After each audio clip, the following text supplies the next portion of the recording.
In terms of that, of your website strategy, it's important to always begin with the end in mind.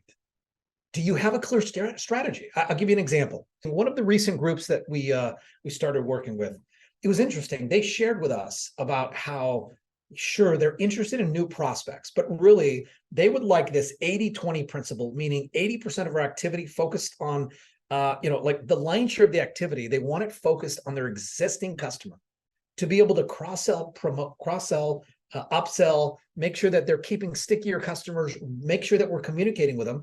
I would imagine on most other ends of the spectrum, it's going to be the other way. Whereas, look, sure, we want to obviously make sure we're minimizing our attrition and things in that regard, but we also want to make sure we're bringing in new prospects, new groups that don't work with us. So it's important to understand, what is our strategy? What are we looking to achieve? Things in this regard.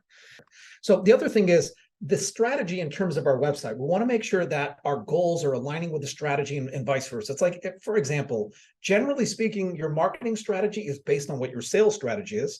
And what the whole point here is, with that sales, so to speak, or the sales of your boat as a metaphor, marketing is meant to be like a wind for those sales, if that makes sense, to help propel it forward.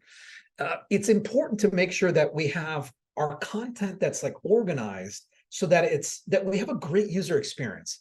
And I'm not just talking about that of the look and feel. I'm talking about making sure that, like, because remember, we have the attention span that's less than the goldfish.